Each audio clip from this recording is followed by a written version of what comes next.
What's going on, everybody? It's me, Mark, and welcome to another episode of Blerdkast Live. Tonight, we did have something special planned, but the show must go on.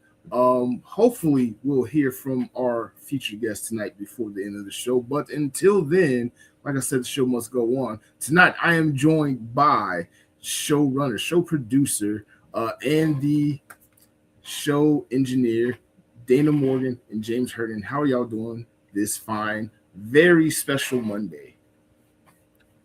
I'm doing good. I'm trying to relax. I'm not going to be bitter about yesterday. It was what it was. Okay. And how about you, Dana? How are you doing today? I'm doing all right. Had a fun weekend. We celebrated Mark's birthday this weekend too, and then I had other stuff that I did. Always multitasking, and, counting down to Dragon Con. Yes, we did have fun yesterday.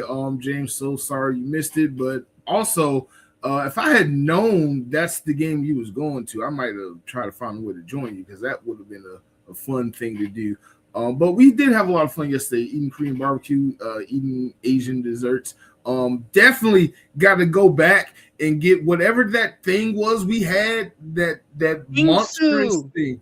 Okay. Bingsu. Never had that before. Love it. We'll always go back and get it. Definitely got to get the mango next time. But it was so amazing. But thank you for coming and helping me celebrate my birthday.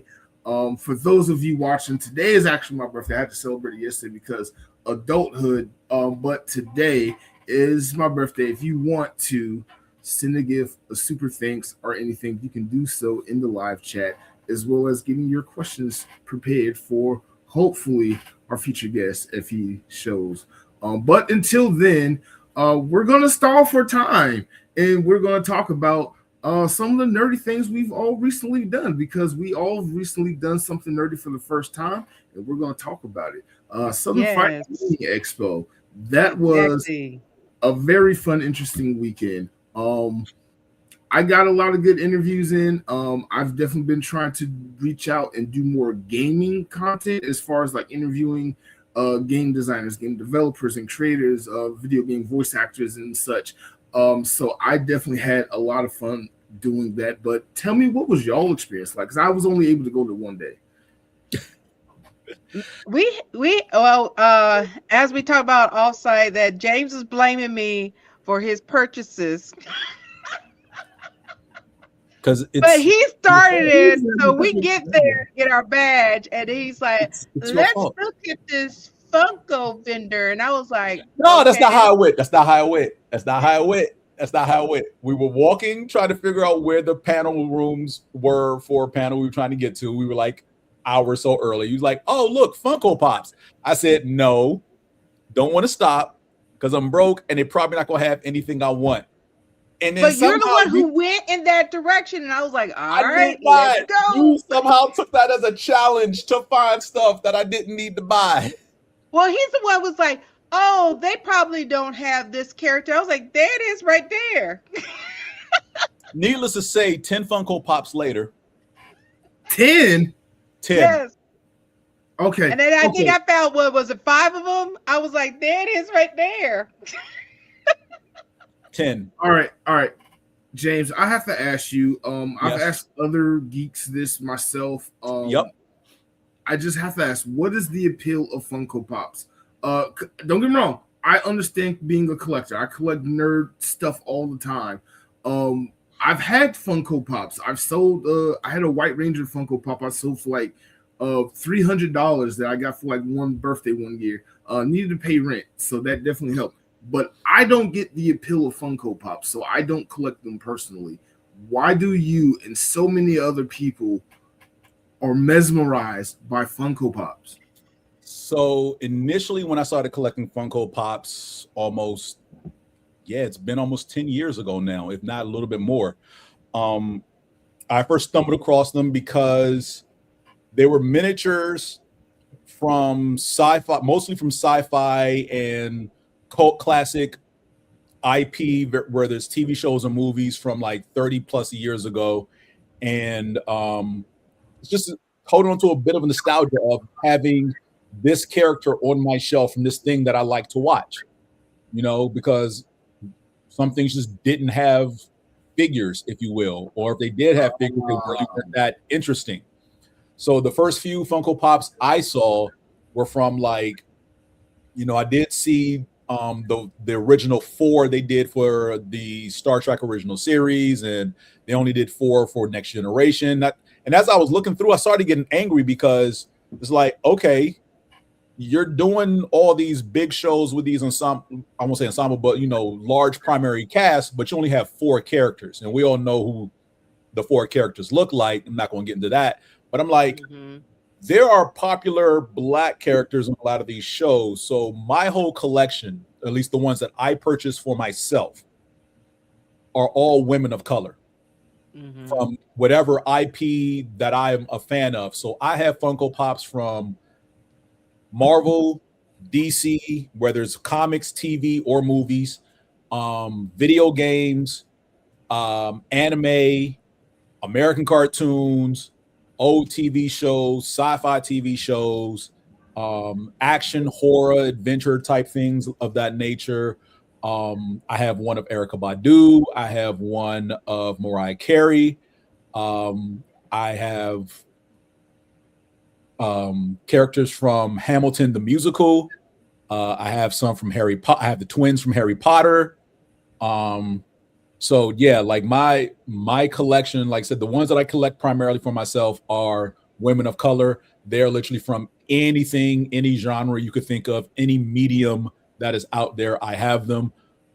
Those right now total about 120 as far as number. And I have been gifted a lot of Funko Pops. So I have at least 6 different versions of Black Panther. Okay. That were all given to me as gifts. I have a couple of Miles Moraleses that were gifts. I have the Jeffersons, George and Weesey. So like I said, they just span all over the place. My crown jewel, if you will, of them is one that I bought for myself the year I found out I had to start wearing bifocals. And it is a jumbo size Funko Pop of Unicron from Transformers the movie. Okay. Now, the next question I have to ask, and I know this is a debate amongst the Funko Pop community, is your collection entirely in box, or do you have some of them opened and displayed?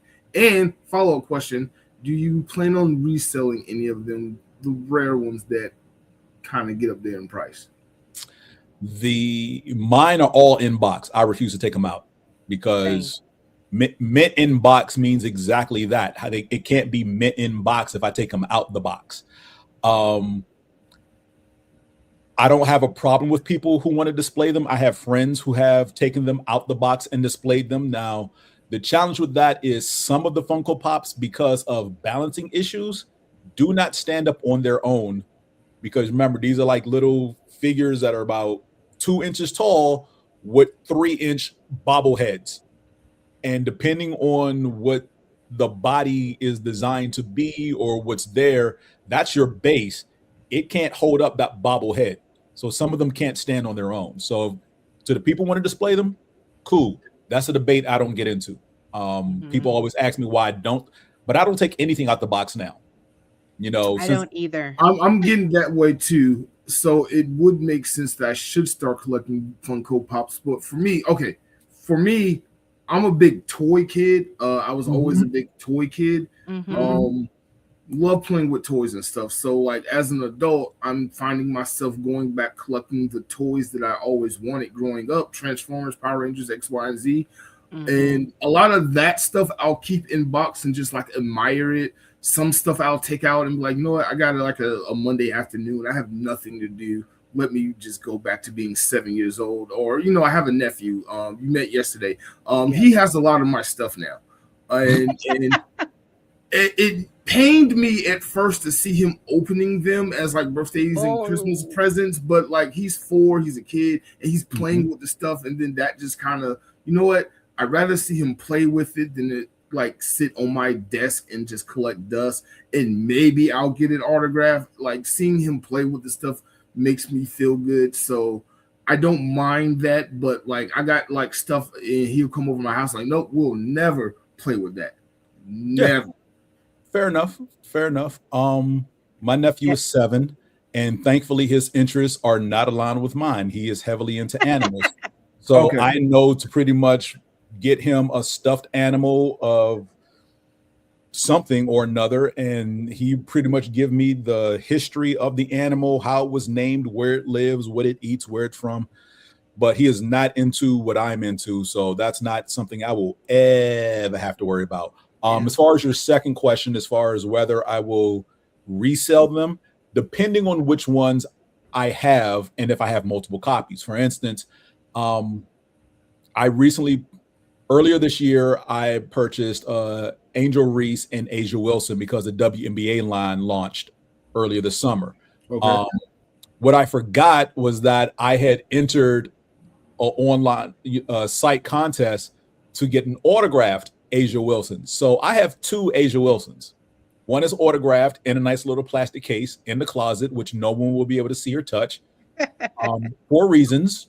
And the other Asia Wilson is still in the box on the shelf alongside of Angel Reese, out, not out of the box, but just the box is out for people to touch and, look at it. Whatever. I don't mind people come by and holding the box and looking at it. But the moment you ask, can I open this? What? Okay. All right. I got a fun twist question to ask you, because how you describe that made me realize something about, especially us within like blackness. So we all have grandparents, great grandparents who used to collect like furniture and fine china and stuff. And I noticed that our generation, especially the nerdy ones, don't do that. We collect toys, Funko Pops, posters, autographs, things like The that. stuff that we couldn't get growing up. Right. Because we have All the adult stuff that money. we couldn't get growing up, because we had to get clothes and books, and our parents had to buy education stuff and things like that. Or just didn't have the money to. Or they just they didn't understand some of the stuff we were into. I knew some things I flat out wasn't getting, which hurt, but it is what it is. So my question is, do you view as a modern nerd that us collecting collectibles and things like this is our version of our grandparents and our ancestors collecting furniture and things like that, China, to pass down to our families and future generations? And as we get that stuff, we're like, this is just crap. No, because I think like the older generation, they got it for kind of like, it was practical reasons. It was practical, but also prestige. Like if you got a china cabinet, you're going to put the real nice pieces, and you're not going to take them out unless it's for something special. Because good it china took a while for the Black community to get that kind of prestige in the community. But collectibles, they still collected like stamps, dolls, those creepy dolls, and all the way to them little, what was those things from the 90s? They were like yay big stuffed little things. Beanie Babies. Yes. Okay. To be fair, I had some Beanie Babies, but that was like they collected them. Our parents, our aunts, uncles collected Beanie Babies and stuff because they were told those were gonna increase in value and everything. So they were looking at whatever can increase in value.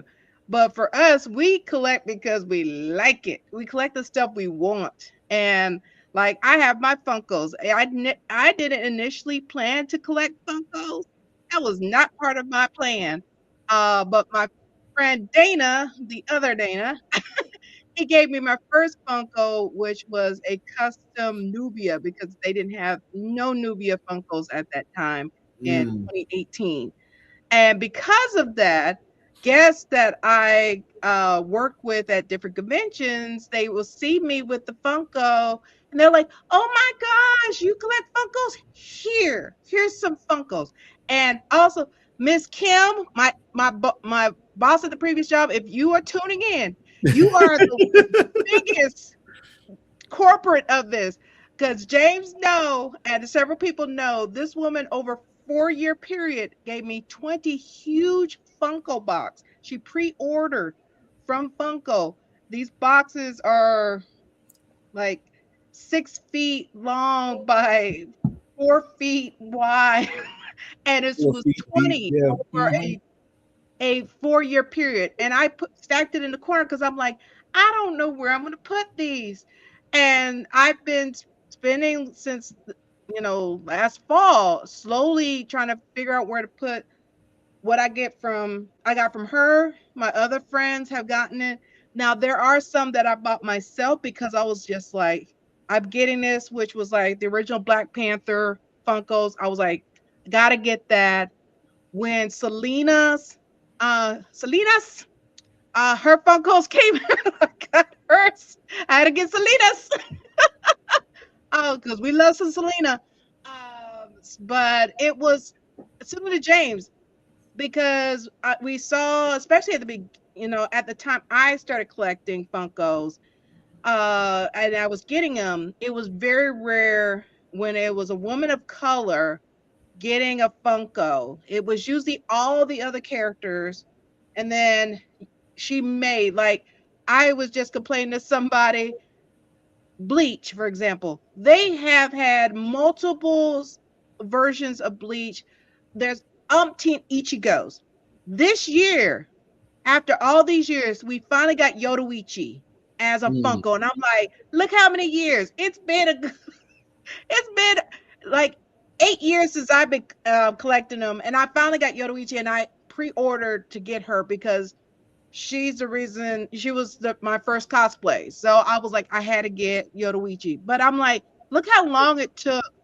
And even though she was a vital character in the series, it took that long before they even gave her Funko. So I'm similar to James. I want those women of color, people of color characters. But if it's a fandom that is near and dear to my heart, or a singer or something like that, Funko has, I'm getting it because it's one of my easier ways of collecting. Because versus like figures and things like that, those are larger, more space to organize, and I keep mine in my box. And as I have certain ones, I like we talked off air. It's like when I know a guest is coming, I'm like, all right, pack this to come to this con because I'm getting this autograph. Okay. Um, I guess I still just don't get the appeal of Funko Pops themselves. I get like the limited edition things and the rare things that don't even exist in other formats and things like that. I had a friend, she's a friend of the show. She used to work at Funko, and she used to tell me like they have a machine there where you can go and just make custom Funkos or even make one of yourself.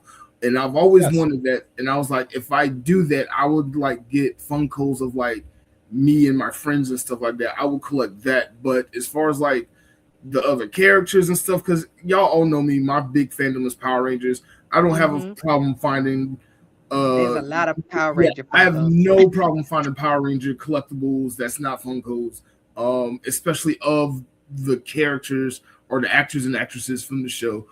So I don't know. It's just maybe I guess it's a preference. And that's probably also for you. You have more variety, and similar to what James said earlier, a lot of these shows have no collectibles at all. Right. The only thing you probably can get is if that guest comes to a con, get an autographed photo.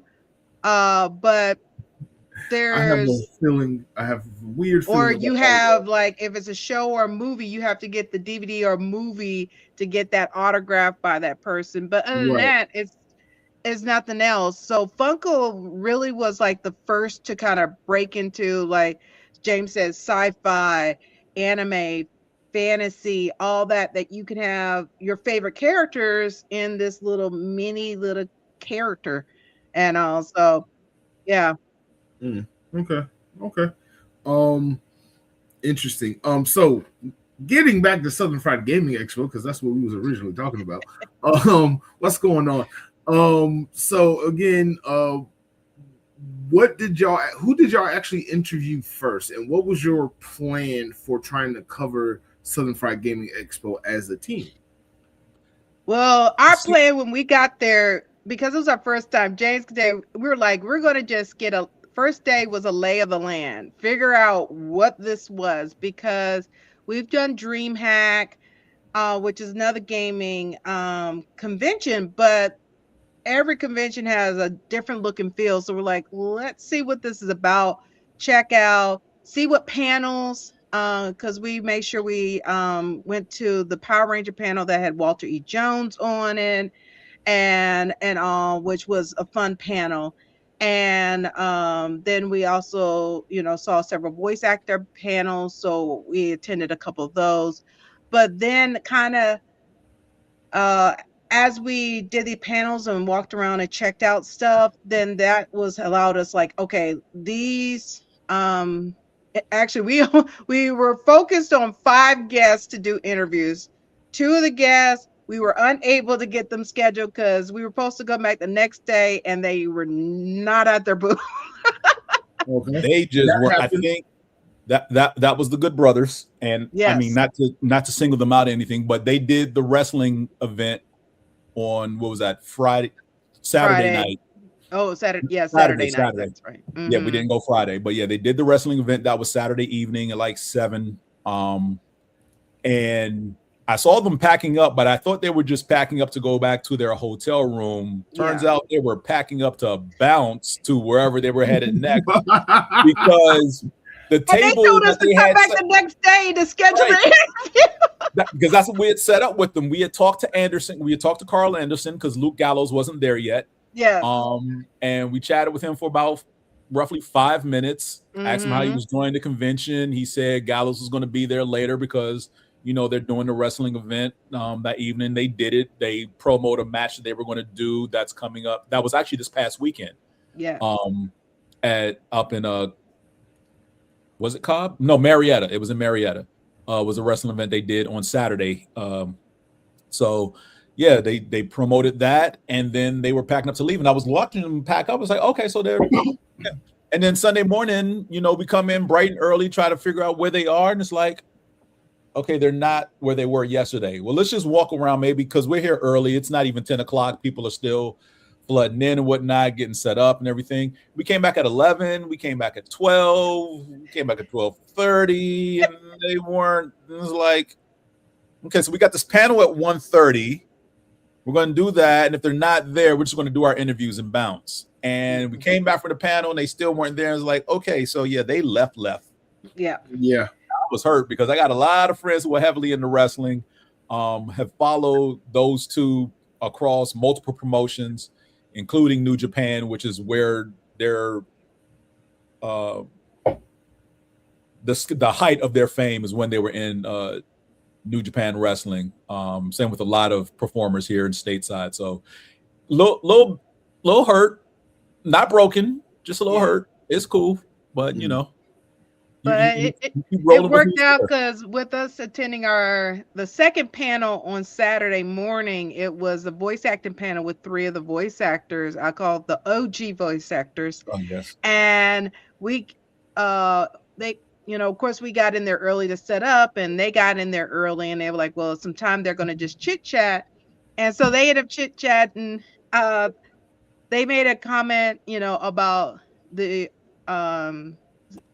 Transformers movie. And so of course James and I are coming, and of course instant bond with those 3 voice actors. So they were like, oh, we got it. So then after they were like, hey, we got a panel tomorrow, make sure you join. That's got more of the voice actors part of it, and stop by our booth. And I'm like, yeah, we would love to talk to you tomorrow about getting scheduled for interview.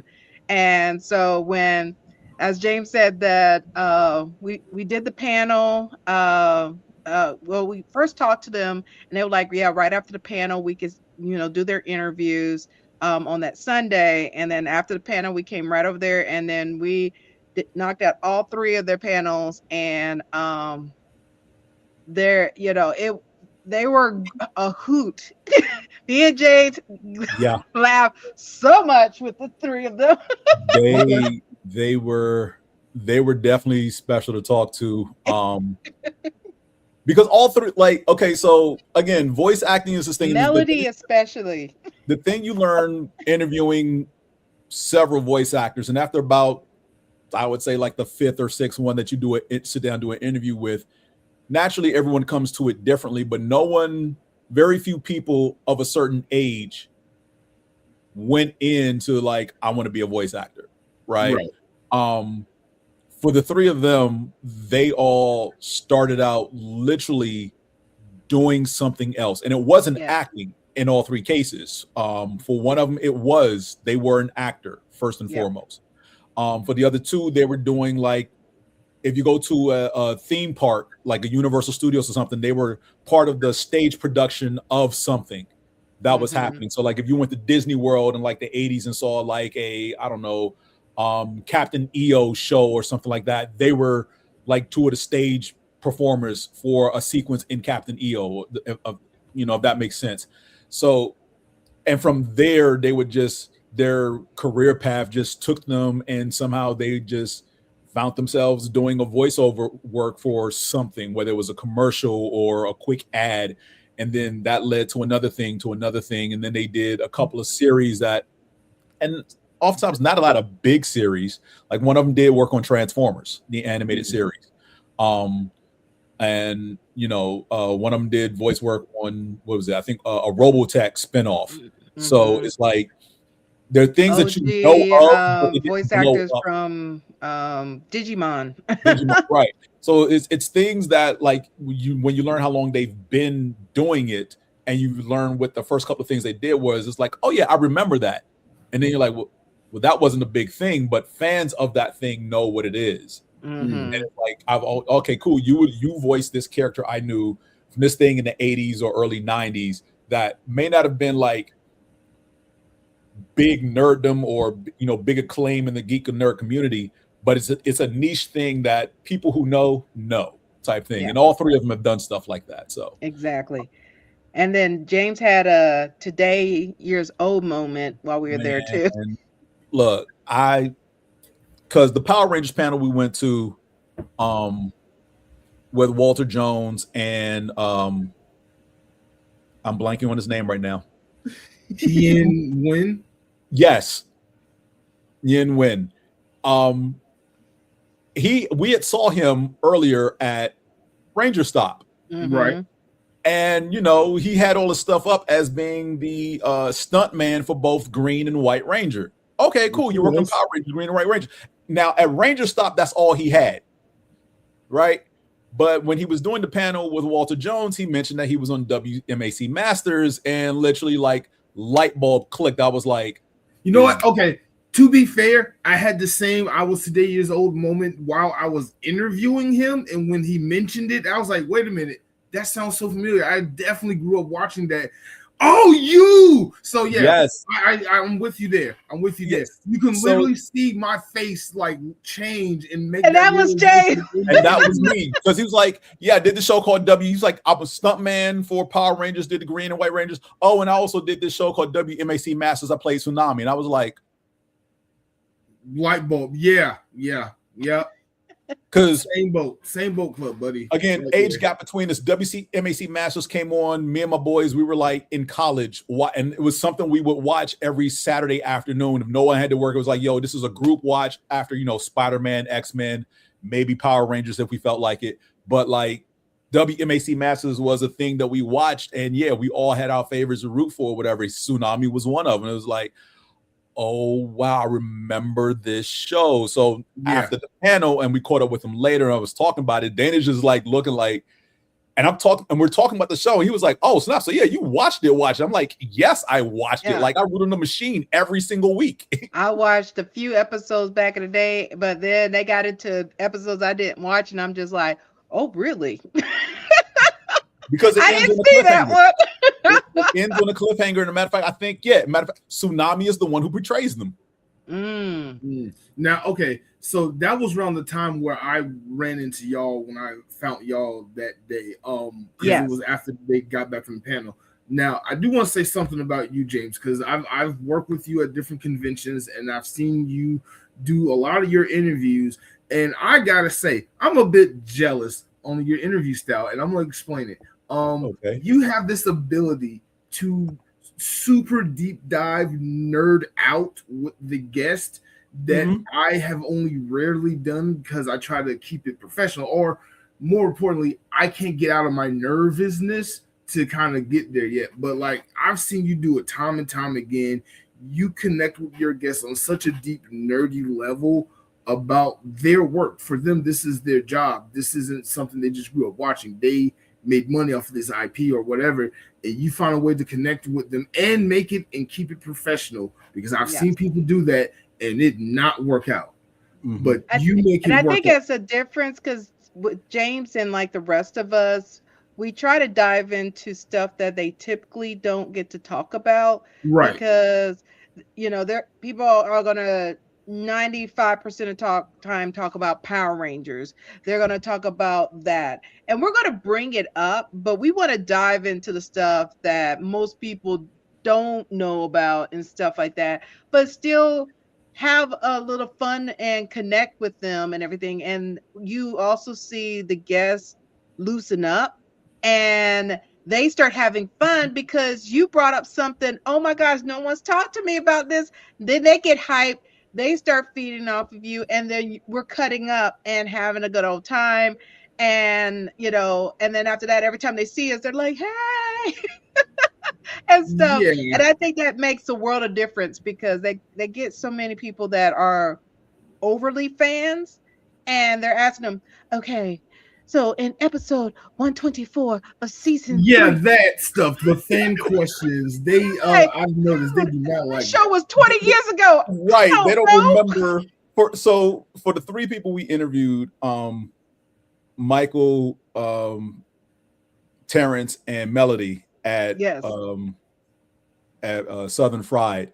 Like we had already established a rapport with them because, like Dana said, we went to their panel on Saturday, and then we went to their Sunday panel before we interviewed them individually. So there was already a rapport there just from connecting with them in that. And like Dana said, the Saturday panel before it even started, we had got to talking about Transformers 40th anniversary of the movie, which is what this is from behind me and everything, and talking about how things were back then, because again, all of them had done voice work in the 80s. Right. So you're talking about, for me, my coming of age into geekdom and nerddom with a lot of IP and franchises, Robotech, Transor Z, you know, a lot of anime from Japan coming over here and getting English dubs, which some of them worked on. And if not them, then people they know of who we've interviewed. You know, I mentioned that we talked to Greg Berger, who's the voice of Grimlock from the G1 series up at Toy Atlanta early this year. And Terrence, who does the voice of Trax and Cosmos on the G1 series, he perked up a little bit. It's like, oh, you've talked to some of my colleagues.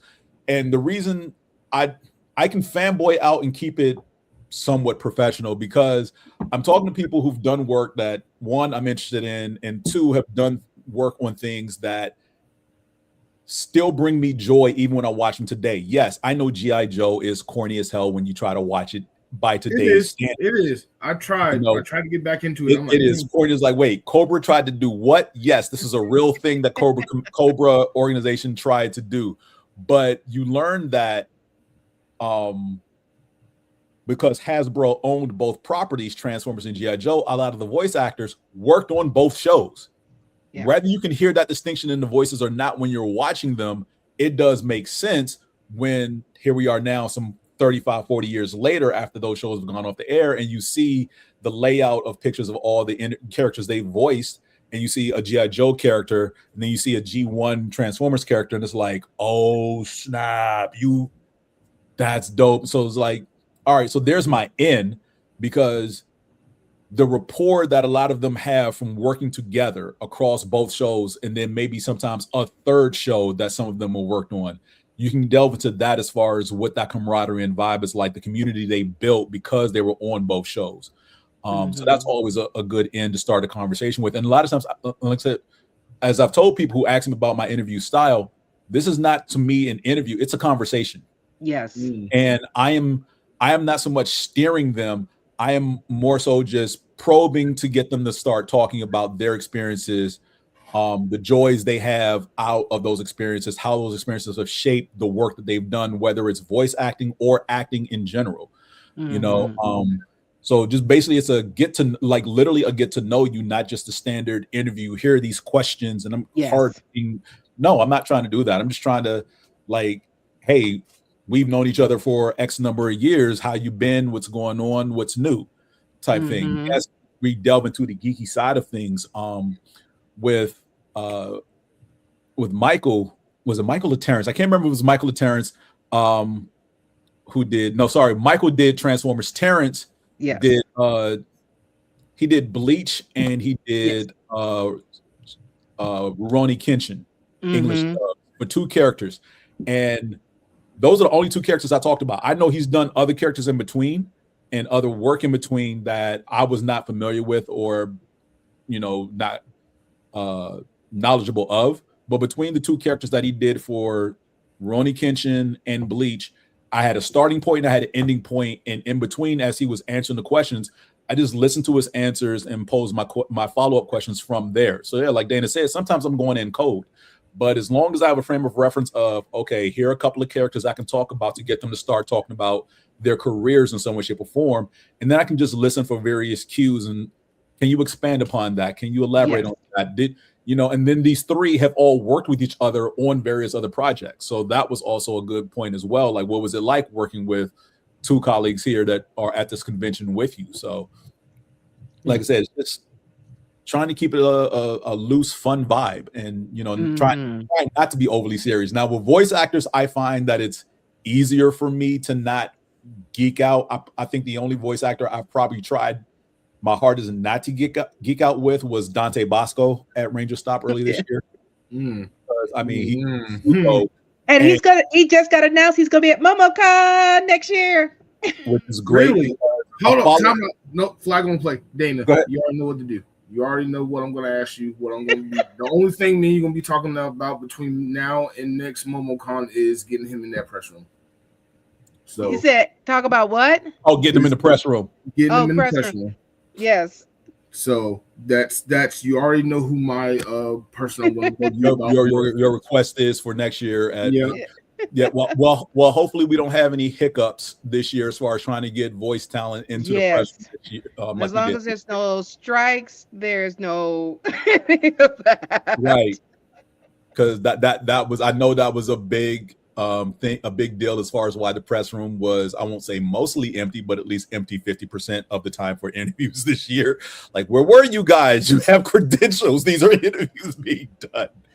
Okay, so from my perspective, and I didn't notice like this MomoCon, I was like, oh, okay, interesting. But like, I knew there was a lot of stuff going on. I know it's a lot of hard work that goes behind the scenes of getting certain guests and things like that. But this year I was mainly focused on like the smaller people anyway. Like I finally got to meet Cosplaying While Black. They are a Black organization up in Chicago that started, and it's so funny how we know each other because we came up with the concept of Cosplaying While Black around the same time. They chose to make it a cosplay organization. I chose to make it like a TV show on my YouTube channel. And like we keep like not bumping heads, we're running into each other because of the naming convention. And it was so good to finally get to sit down and talk with them and just have fun with them and interview them. Well, so they came out of press room too. Yeah, they were there, but like I was saying, like the bigger people, I noticed it was a lack of like the bigger guests this year versus like past years. And again, but I was fine with that. I was perfectly fine with that. Right, because I think almost everybody we had come through, I won't say, let's just put it this way, there was not a lot of fanfare as far as people swarming them at the convention. Now, I thought Alan Z would have had way more people show up for his round robin interview. Probably if it was the next morning after the concert. We interviewed him the day of his performance. So it was going to be later on that evening when we interviewed him. If we had got him the morning after, then yeah, we may have had more outlets there because I mean I heard the concert was lit. Yes, it was. So it was a big deal, and I'm pretty sure a lot of the other press outlets went by the concert or at least heard music from the concert and probably strolled in like, oh, this is kind of dope.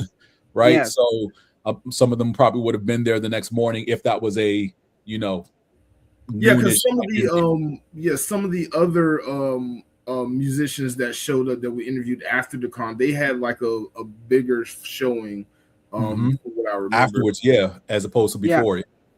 Which is common because sometimes, you know, guests show up, people don't know they're performing, they perform, it's like, oh snap, and then the outlets that show up are like, okay, now we got to get an interview with them.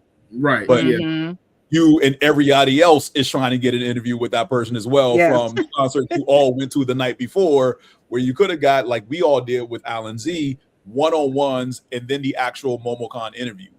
Right. Oh, thank you for that, by the way, Dana. Like, thank you. Love how we work together at these conventions. So, but yeah, somebody had a question here in the chat. What are some of your best and worst moments as a press outlet? Ooh. So I'm start with my worst because Dana's probably still scolding me for this one. My worst was I hit the wrong button for the second interview we did with Dante Bosco, and we got all video and no sound. We had a whole interview with an interview. I've done so we got the video, but no audio. We ain't got no audio at all. Yeah, so me and him, me and Dante has a rapport with each other because I've worked with him at other conventions, and he's also done stuff with me at my company, and so we are cutting loose. Like James could tell you, we were totally cutting loose, and the interview was a good 45, 50 minutes long. It was definitely a good 30 plus minutes. B-roll. Oh my god! It was a good 30. It was more like 30 plus minutes, and it was no sound the whole way. And I'm just like bobbing my head, like laughing and everything. And it's like, and we didn't know there was no sound until I'm sitting down with Walter Jones, and she's like, "Oh, hold on, there's no sound." And I'm trying to signal, and Walter thought I was nodding my head, and I'm like trying to let them know, no. Because the thing is, I ignore the camera when I'm doing interviews. I face whoever. But you can't ignore the person behind the camera that's trying to get your attention. I look out every now and then, but for 90% of the time, I get no signal from her unless it's ask this question about mental health. And so that normally happens at the end of the interview. But before then, it's like when we get started, there's the signal to go, and I go, and I'm just like, hey, so da da da da da da da da da da. My peripheral does not pick up the camera because it's like I need to ignore the camera to do my job. No, okay. So I'm gonna help you. I'm gonna help you with this media training. I'm gonna definitely. I know you ain't because like you got to pay attention to your director, the person behind the camera that's giving you cues and things like that. Yes, I know that now. Okay. I occasionally do make sure I check when I'm.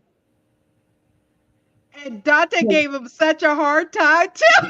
He did. So that is by far the worst, because I won't say I've had any bad interviews. I've had short interviews where it's like I'm trying to pull things out of people and they're giving me one word, yes, no. Yeah, I've had that happen. Bland statements, and it's like, okay, I'm asking these open-ended questions so I can get more out of you. I need to elaborate on that. And it's like they still won't elaborate. So that happens every now and then. I won't call those bad interviews. It's just that may be the first time they've been interviewed in like a long time, or, you know, the first time ever at a convention they've been interviewed. So it may be nerves, or they just don't have much to talk about, which is understandable. It's rare, but it happens. I would say the best moment again was MomoCon last year, where a 15-20 minute interview with one DMC turned into an hour and 20. Perfectly fine with that. I had no problems with that. I was just there. None of us did. But it was so good, in fact, that Dana, what was it? The two guests who we had to interview afterwards were okay. I had to go out and tell them, like, hey, I'm sorry. Over, can we reschedule? They're like, DMC, oh, yes, you can push us back. Let the man talk. And one of them wanted to come into the interview room to sit down and listen. So yeah, I mean, but to be fair, oh my god, that's definitely probably hands down one of my best interviews too. But like, because again, we as a press outlet, we're all expecting a 15, maybe 20-minute interview. But the room is packed because of who the guest is. We had this happen with Ryota Ozawa and a couple other people the year before. So when DMC sat down, and DMC is a storyteller, He is someone, when he speaks, you just sit there eating his cookies like, yes, tell me more. And then what helped even more is, of course, Joy and James asking the mental health question. And we did not know that was going to open a floodgate. How that was so important to him, and that opened up the door. And I thought it was hilarious because I look when a guest goes overtime. Both of y'all know I start looking at their handler or their agent like, and so I keep looking over there, and they're not looking at me, and I'm like, okay, we'll let him keep going. And then as he kept going, I'm staring over there, and I see his manager looking at me. I was like, oh crap, I'm about to get cussed out. And his manager at that time was his son. And I remember you saying, like, his manager was like, hey, look, if we got to shut him up, I can shut him up. Yeah, he said, if you want me to tell him to shut the hell up, you tell me to shut the hell up. I was like, I am not going to tell you to tell that man shut the hell up. Right. He was like, so, right now, he was like, they asked, mental health is a very dear question to him. So he's going to really talk about that. And I was just like, okay. And he was like, yeah, just let us know. We're like, I was like, I'll let him go until about an hour. And then right around the hour, I think about shutting this down. And whatever the last question was, he took 15 minutes to answer it, but it was a great 15-minute answer. Yes. So other than that, I would say another fun interview. Somewhat I do like when we do have the press room at MomoCon full. The 2 years we had Stephanie Williams. Mm-hmm. Because again, when we get people in the press room at MomoCon, I try to find something about them that I know the rest of you all in the press room are not going to ask.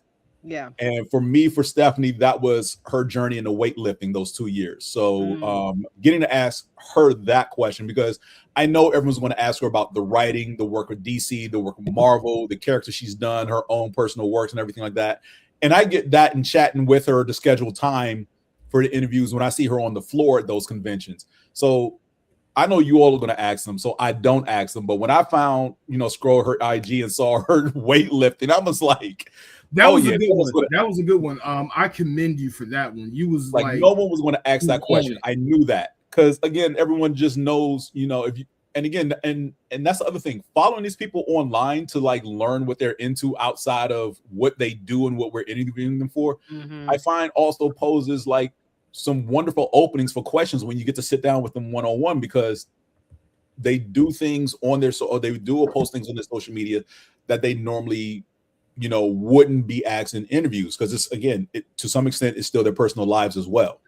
Mm-hmm. not just their careers. Yeah, because as far as like best to work, like it's hard for me to pick best because James has just been doing it over the last few years, and I started when like in 2021 doing it. And I will say I'll go with worst, and I've never had a bad experience with a guest, but I will say as far as a worst experience as a press outlet was actually it was, and Mark knows, we had another outlet in an interview with a guest and asked a question that was off the table, and it made the whole interview go sideways for the rest of the interview. And I was just like, that's my worst. That is my worst, but also best. Last year Dragon Con, that was and we were told certain things were off limits, and this person no. Hold on, let me set the stage. Y'all are not telling the story right. Hold on, I'm gonna post it. Pause it real quick, Mark, because our special guest has joined. Here. Yeah, that's why I glossed over it quickly. Okay, all right. So I'm gonna go ahead, and that way we can go ahead and get our special guest to join us, and that way we can have a conversation with him. So let us welcome our special guest.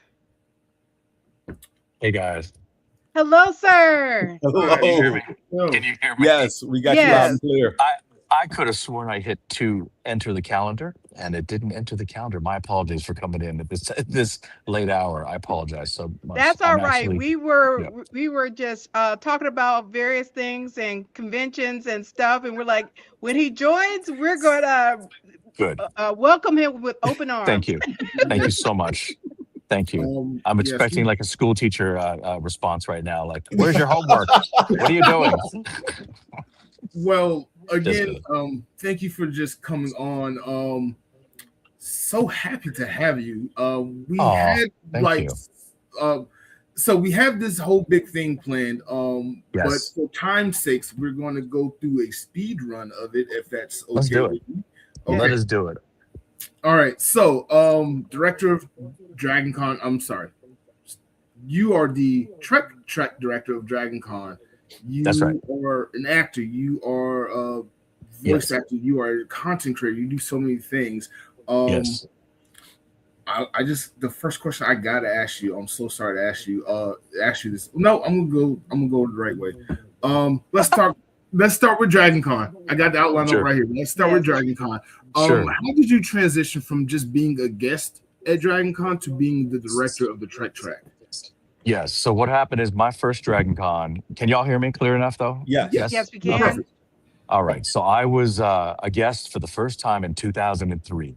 So when I went to Atlanta to attend Dragon Con, I was absolutely bowled over by everything. It was the most amazing convention experience I had ever experienced up until that point. And I've done many, many, many different conventions over all throughout the world. And I've experienced different types of conventions, different types of promoters, but there's nothing that comes anywhere close to Dragon Con. Dragon Con has been referred to by some as the Burning Man of conventions by some people. I See that, refer to yes. it as the eighth wonder of the world. It is something that everyone has to see before they die. It should be on every bucket list if you haven't been.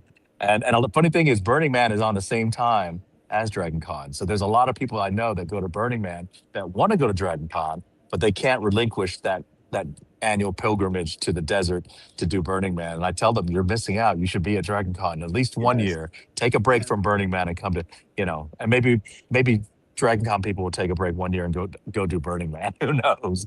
But when I was there in 2003, I wanted to come back the next year. So I asked my manager, can you get me back into Dragon Con next year? And they said, you know what? No, we're going to ask some Deep Space Nine actors to come. So, maybe the following year. So I asked 2005. They said, no, TNG actors are coming this year. And it kept going. So 04, 05, 06, 07, finally 2009, they said, Garrett, you can come back 6 years later. So I'm on stage, in 2009 with the Trek track director doing a Q&A in the track room. And at the end of it, I said, thank you everyone for attending my panel. And I looked back at the Dragon Con Trek track director at the time.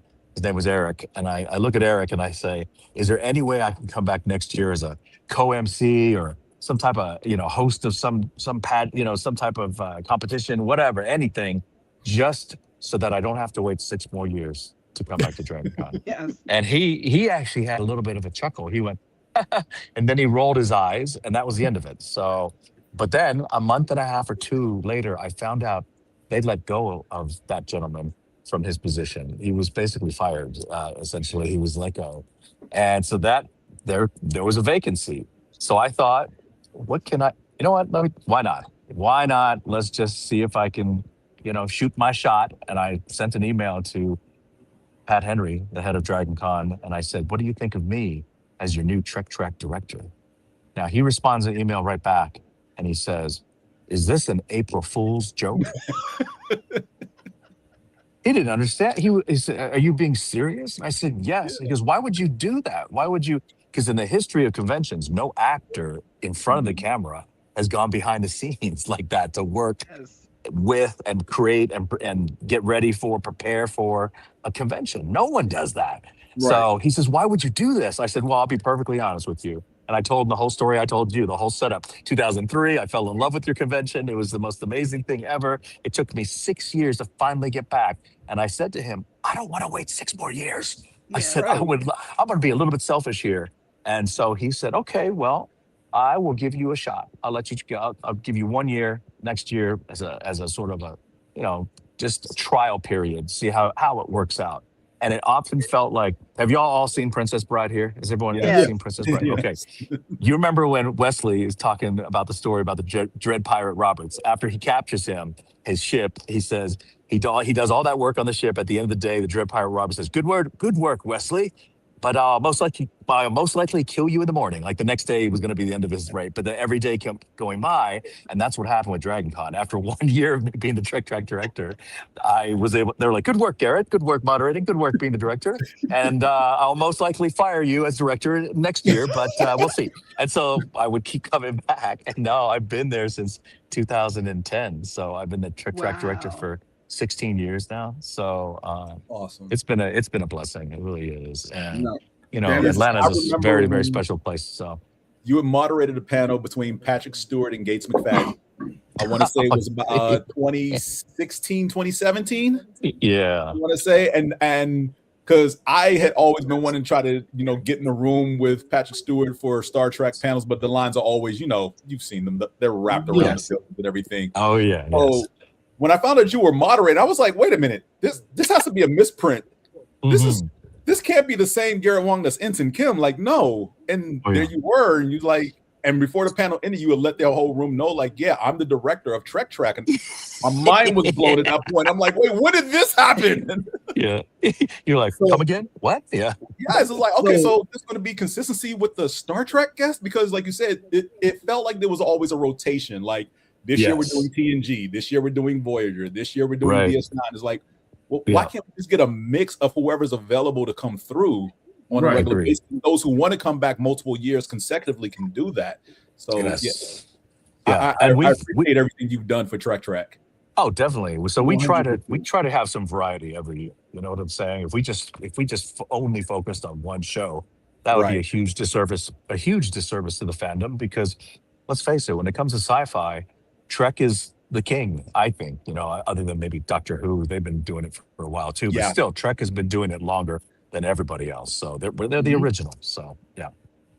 Now, my coming to God moment on learning when you was the Trek director was last year doing the press tour, and we're all walking around getting behind the scenes stuff of Dragon Con, and I'm just loving it because I'm such a Dragon Con nerd. Yes. And we're there with Charles and Samantha and all the other cool press people, and we walk into the Walk of Fame, and it's like this is where all the magic happens, and we're all just sitting there and just like looking around, and then out of nowhere, this young gentleman walks up, comes from behind a curtain, and just walks towards us like, hey, how are y'all doing? And we all have our cameras out. Then we look, and we all put our cameras away and all collectively smile and start nerding out like, oh my God, Ensign Harry Kim is just here. And he's like, hey, I'm Garret Wang. I'm the director of the Star Trek track. And we all like anime floored to the ground and was like, are you serious? And I was like, this had to be staged or planned. Like, I don't believe what's happening. So it was a king to God moment we had with all the other press outlets last year. That Oh made my it a God. great experience. Yes. I remember that. That was fun. That was a lot of fun. And there were a lot of like dropped open mouths. It was funny. Yes. And I'm surprised nobody was like, hey, we got to get a picture with you. It was like everybody understood we're just going to collectively have this as a moment that we share together, and we'll just have this be something we talk about in stories to our grandchildren with no evidence. Exactly. And I respect that because it's like, oh my God, such a cool moment to have.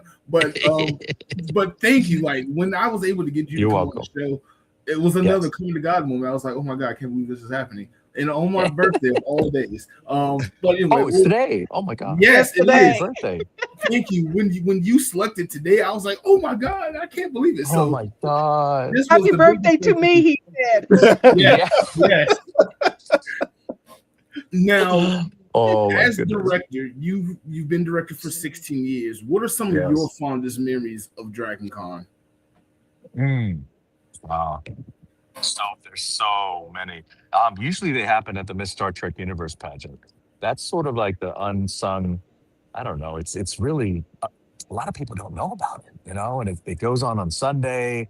And it is not a standard beauty pageant. It's literally about talent and who wins over the crowd, right? So there's a standard introduction of each contestant, and you could be any alien species or human if you want to be in the pageant. And after the introduction, we have the talent portion, and then we have the question portion. So typically, like the Miss America pageant, like that. But the year that this one gal shows up, she's dressed like a Tribble. She has a complete Tribble costume on, like she is the Tribble. And her talent was she brings out this acoustic guitar, and she starts singing John Lennon's "Imagine." And she's singing about, she goes, "Imagine all the tribbles," and she's trying to like sing about tribbles and Klingons getting along, okay? Because there's like, Klingons and tribbles don't get along, so they don't like each other. And so when she sings this whole song, the stage is like taking out like, their lighters, and like it's just like at a concert. It was crazy, and she had a beautiful voice, and she played the guitar perfectly. At the end of it, two fans dressed as in Klingon cosplay bum rushed the stage and just picked her up off of the ground and just held her up, like she was sitting on her own throne like that. It was amazing. So she won that year, definitely. You remember Michael Flatley, the dance guy, the Yes. Irish dance, yeah, Lord of the Dance, River dance, So yes. yes, river dance. So a gal came out and did a river dance, Irish dance routine, dressed as a no, a Romulan, full Romulan, sold maybe captain's, Romulan captain's outfit, and she starts dancing, and this background song is uh yeah, it's the end of the world as we know it. It's that song, right? And it's just that combination of that song with the Romulan cosplay and dancing like Irish folk dance right there. She won it, So it just so that to me, all those special moments of each winner each year of the Star Trek Universe pageant, that's what stands out the most. I mean, there's so many other moments that I've had, but those specific moments are the ones that I'm the most fond of, or the ones that make me smile the most. Very nice. That is awesome. That is so Yeah. awesome. So, in just your own words, what you kind of told us why you fell in love with Dragon Con, but what is the thing that you saw at Dragon Con that was like, no, I have to keep doing this or find a way to just keep doing this? Because Dragon Con does so much for so many different fandoms. And I know you yourself have to be, your inner child geek had to see something that was there. It's like, oh, I got to do this. And I'm sure it had to be something outside of Star Trek itself. Well, yeah, I mean, overall, if you talk about cosplay, some of the best cosplay you have ever seen in your life will be at Dragon Con. Yeah, hands 100%, down, yes. hands down. I have people coming up to me at other conventions that I'm at, and they say, my dream is to go to San Diego Comic-Con because of all the cosplays. And I say to them, that is a horrible dream to have, is what I say, because you got to be in a lottery. You have to enter a lottery to be even considered to purchase a ticket to San Diego Comic-Con. Yes. If you're one of the lucky 250,000, so just imagine there's millions of people trying to go to Comic-Con, only 250,000 or so get a ticket. Then you've got to pay exorbitant, crazy hotel prices in San Diego, California. And to fly to San Diego, that's Right. not cheap either, right? Right. So the expenses are just out of this world. And the funny thing is, if you watch on YouTube, any person at San Diego Comic-Con interviewing cosplayers, as they're interviewing somebody in a cool anime cosplay or whatever, watch the people walking behind. 99 out of 100 are just in jeans and t-shirts. So I'm saying of the 250,000, maybe less than 1 percentage point are actually in cosplay of the 250,000 people. Dragon Con, I would say it's probably 60%, maybe 70% of the people that are at the convention are in cosplay. And they're bringing 8. Yeah, there you go. Yeah, they're bringing 8. We've got somebody right here. They're bringing 8 cosplays. Occasional Some of them cosplay. bring 8 to 12 cosplays. So 1 in the morning, 1 in the afternoon, 1 in the Yes, evening. they do. They're changing Yeah, up I'm over and not over again. skilled. And you know what I love about Dragon Con? Dragon Con has mashup cosplay. So Yes. Oh, yes. Oh, my God, yes. Star Trek mixed with Marvel, or Star Trek with DC, or Star Trek and Game of Thrones. I mean, it's just amazing to see the variants and the mashups of two different fandoms come together in a costume. And it's all hand sewn and hand fabricated. It's so amazing. It really is. And and for me, I think that is a big draw. When I first came, I was amazed at the variety and the high level, the level of quality, the production value put into these cosplays they're amazing. They really are. So Yes. that's another thing. And it's the overall energy, and that energy is an energy that's also combined with Atlanta. Atlanta's energy combines with Dragon Con's energy, and all that, forms this mystical, magical time that you just can't get enough of. Right. Yeah, 100%. I Hmm. think some of my favorite cosplays I've seen have been because of Dragon Con. And you're right. Yeah. Dragon Con is like church for nerds. You're Oh not yeah. going to come Yeah. underdressed to Dragon Con. You're not. I'm going to do my cosplay crunch after this show and get it together. It's going to be amazing. What can we expect from the Star Trek track this year, with it being Dragon Con's 40th anniversary? Are there any sneak peeks you can kind of give us a hint about, or anything you can just tell the fans?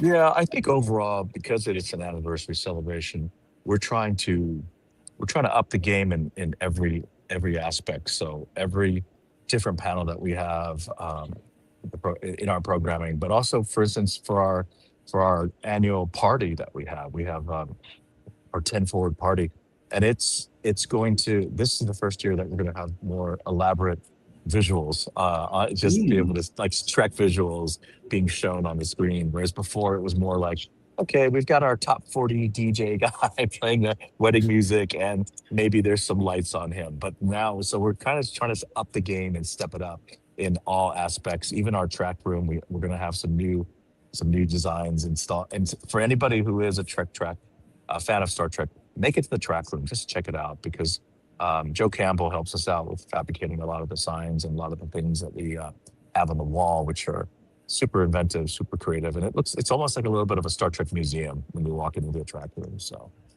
everything is going to be taken to the nth level because it is the anniversary. So. And I don't want to go any more beyond that. So, yeah, I'm trying to be vague on purpose. I want to be vague. Download the app and then search for the Trek track on there, and see everything as it posts in the next 3 to 4 days. Right now it's all the fake stuff right now. The fake stuff. There's fake stuff going on. Getting CPR on the kids track and stuff like that. That's so funny. The kids learning how to do CPR. Right.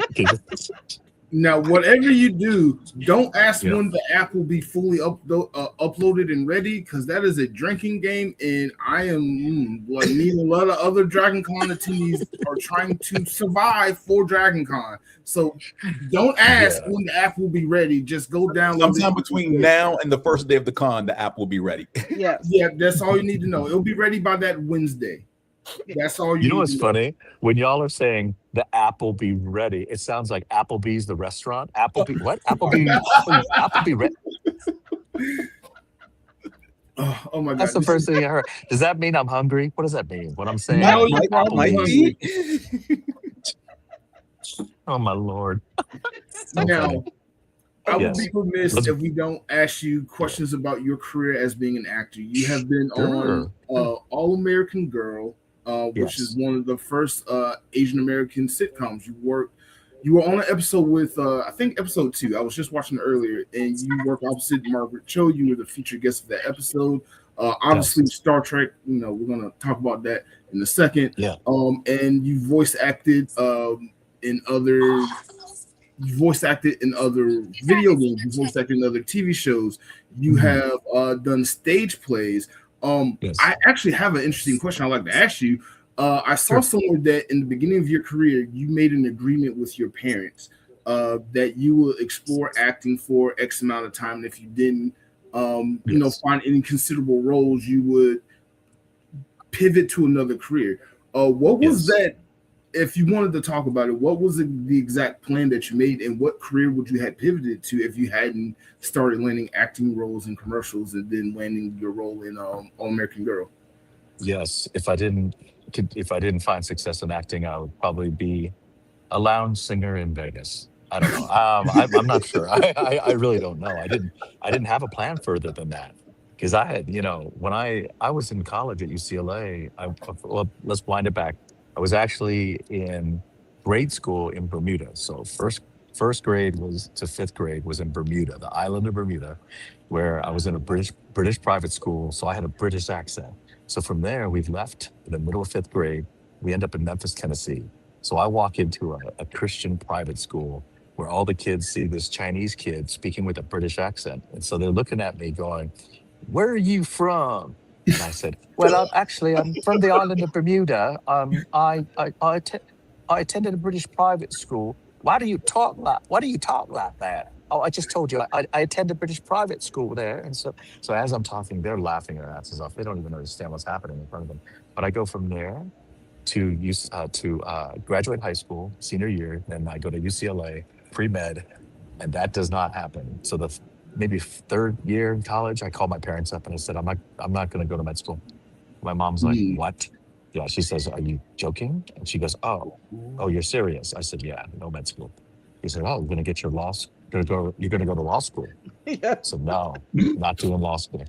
"Going to get your MBA, business school?" I go, "Nope, not doing that." She goes, "Well, what have you decided to do?" I said, "I'm going to give acting a shot." And she dropped the phone and she picked it back up and she said, "Name one Chinese, no, forget it. Name any Asian man who's found success in Hollywood. Just name one right now." And I immediately said, "Bruce Lee," is what I said. Okay. So without skipping a beat, my mother goes, "He's dead, pick another." Mm. She didn't skip a beat. "He's dead, pick another." And at that point, I could not pick another. I sat there thinking, racking my brain, thinking, who can I select in there? Because all the people that you know now, yeah, not a lot of the Hong Kong stars that came over here, like Jackie Chan, they didn't come over here, eh, in earnest until much later, basically. Jackie Mhm. Chan did do Cannonball Run in the 70s, but then he left. He didn't come back up for a long time. Yeah. Chow Yun-fat, and then all the homegrown Asian actors. It just, nobody was doing anything. So I couldn't answer that question. So we fought. My parents and I we debated for 5 years. Every week it would be the same thing. "Have you given up your ridiculous idea of becoming an actor?" And I would say, "No, I have not." And they got to the point they were threatening to disown me, to cut me off entirely. But I just kept taking acting classes, doing theater, not doing auditions or anything like that for 5 solid years, until at the very end I got very lucky because they went to a family reunion that I did not attend. And there's a couple of very progressive aunties. In fact, they're so progressive they didn't even marry Asian men. One married a Greek man, and the other one married a Jewish man. So essentially, they married outside of the culture, outside of the race, and they were the ones that told my mom. They said, and my dad, they said, "You guys have been fighting him this entire time for 5 years, debating, telling him he's chosen the wrong career path, and you know, basically telling him not to follow what he wants to follow, his passion. So why don't you try something novel?" And it's the whole thing about Sisyphus trying to push that rock up the hill, and it just rolls back down. You keep doing the same darn thing. Guess what? You're gonna get the same result. So Yeah. my mother's cousins told her, "Why don't you try the opposite? Why don't you say you're gonna support him and see what happens with telling your son you're gonna support him 100%." And so my parents came to me after that reunion and says, "What can we do for you?" And I said, "Well, all of my actor friends that are extremely talented, they're not finding any success because most of their time is spent working as a waiter at multiple restaurants to make enough Mhm. money to pay for rent in LA and food and acting class money." So I said, I need a contract. I need something that will literally, uh, I need I need support from you guys. I need room and Mm. board. I need to be able to pay for my food, my rent, my acting class without working at multiple restaurants. And so my mom said, "Well, so you need a loan?" I said, "Yes." She goes, "For how long?" I threw out 2 years. And she said, "Let me think about it." I thought they would negotiate down for like a year, but a day later, she called back. So, "I talked to your dad. We're going to give you 2 years. But after Mm. that, we are cutting you off entirely. It's like you either pick another profession or we don't talk to you anymore." So that was my time frame. But still, it was Wow. 2 years of focus Right. of just. So I That's started going intense. on auditions. And in LA, you have two different types of agents. You have a theatrical agent that handles film and TV auditions. Then you have a commercial agent that only handles commercials. Mm. So I was going on only one commercial audition a week at that time. It was Very, very, very rare that they needed any Asians in any commercials in the 90s. Okay. Just Right. very rare. So I just remember one a week, sorry, one a month. And whereas someone who was in their early 20s and Caucasian, and a young actor, Caucasian actor, same age as me, that would be doing 7 to 8 per week. So in a month, they were doing, close to 25 to 30 auditions, commercial auditions, where I was getting one a month. Now, at the 9 month period, I had booked zero. So I'm always almost at the halfway point of that 2 year loan. But the funny thing was, I literally said, in my head, I said, I'm done with these commercial auditions. I was at the gym. I said, I'm gonna call my commercial agent and thank them for the 9 auditions they sent me on, because it's been 9 months, right? Only one a Mhm. month. And I get home and there's an answer machine message, and basically it's the commercial agency. They say, hey, you have a commercial audition for Burger King, playing an employee down in Santa Monica at 3 p.m. And I thought, you know what? Fine, I'll go on one last one. But I found the secret to finding a little bit of success is that you have to take the pressure off of yourself. Most actors in every audition they bring in desperate energy. Desperate energy means after the audition, when the director goes, okay, cut, the actor goes, oh, I could do that a little faster or a little happier for you. And another time, that's desperate energy, right? You're not Mhm. confident in what you put up there during the Hmm. audition. And so with me walking to that commercial audition, knowing it was my last commercial audition ever. I was going to stop doing that entirely, just focus on film and TV auditions. It took all the pressure off of me. I got to the audition, sat down in the waiting room, signed in, and the kid next to me was a young African American actor, same age as me.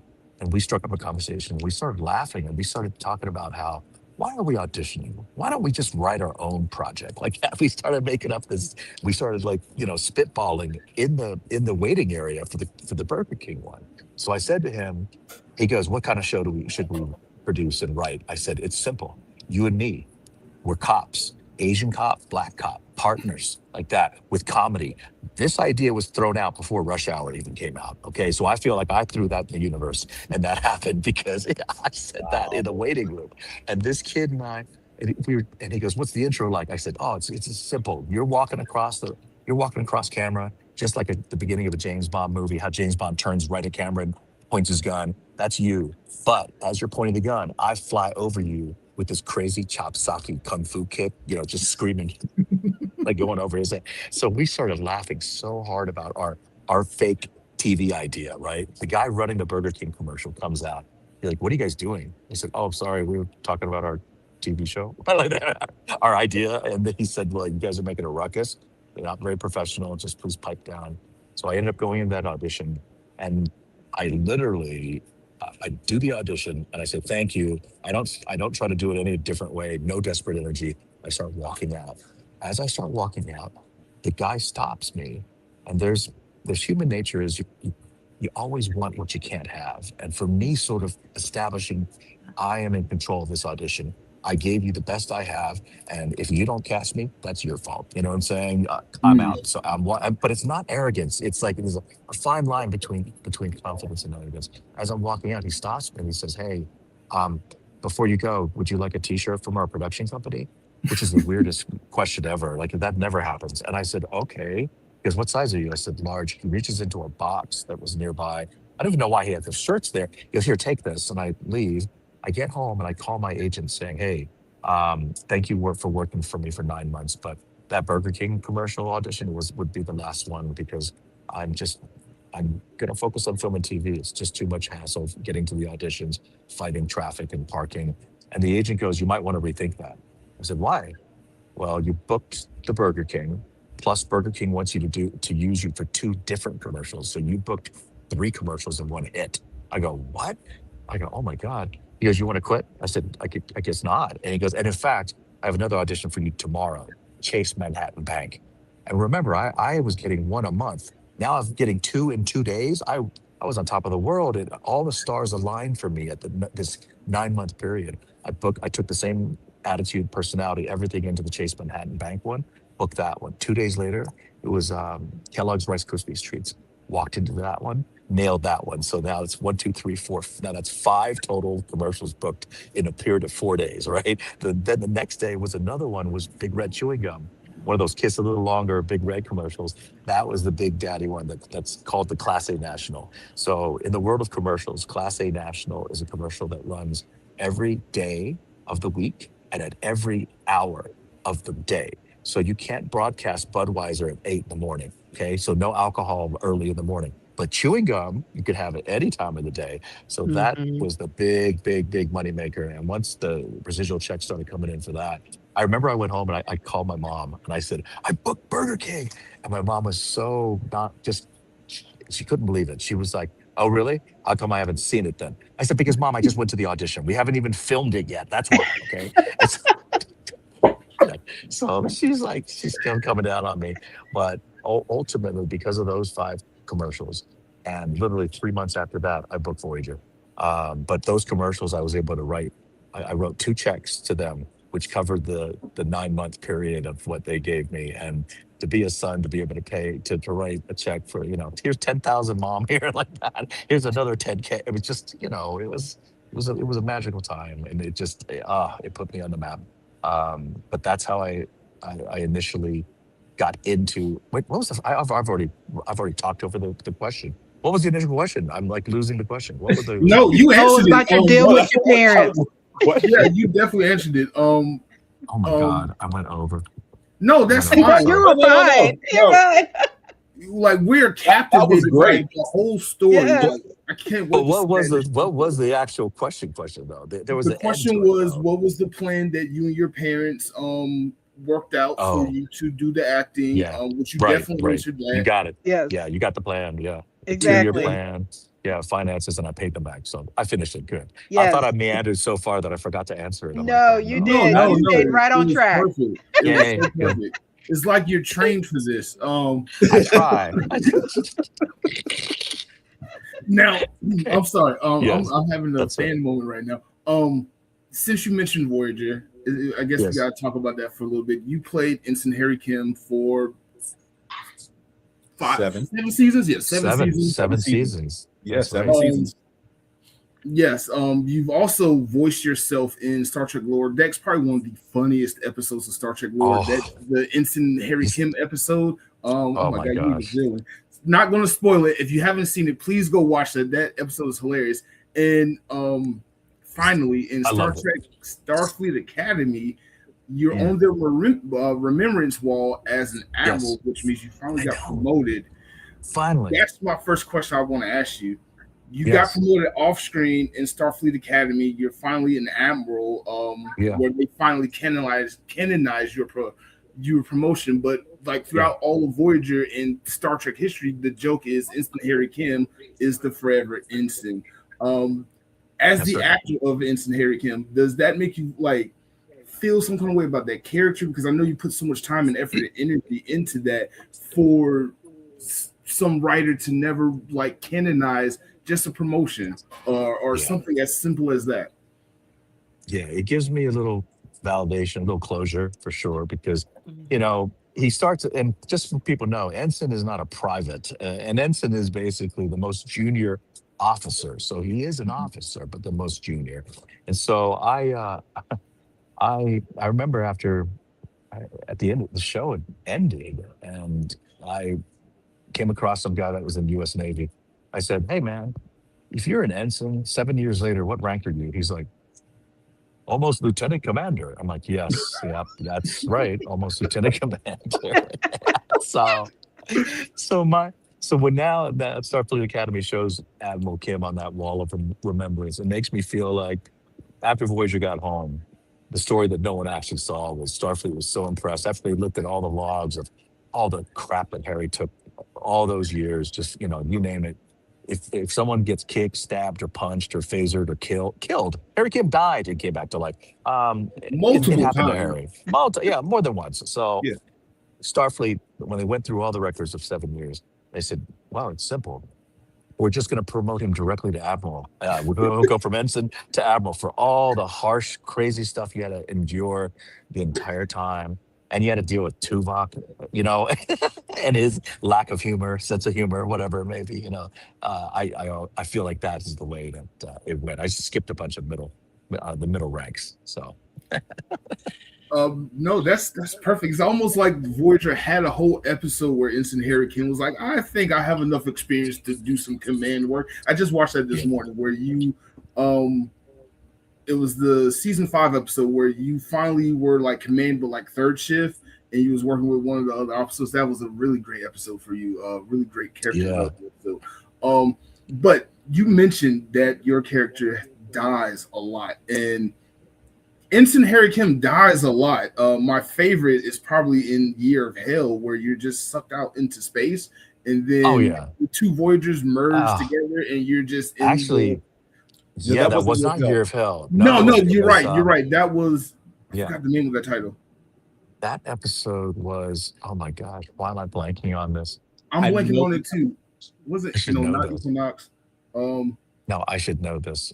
Because the next because it was something caused a phase shift, so there were the two Voyagers were existing in the same space, but one was getting beat to hell. What was the name of that episode, guys? That's the only thing I can't remember. It's on the tip of my tongue. I can't remember it. Oh my god! Harry Kim dies. The two Voyagers split apart. Oh my gosh! And you by the end of the episode, we're looking it up. But by the end of the episode, because it starts out where someone's having a baby. Yes, Naomi Wildman is being deadlocked. Yes. Okay, so you saw how the Harry that survives comes from the duplicate Harry from the other ship. Yes. Comes over and he saves the baby by taking out the Vidians with his. He shoots one, then he does a forward. Harry does a forward roll, like he rolls forward and shoots another one.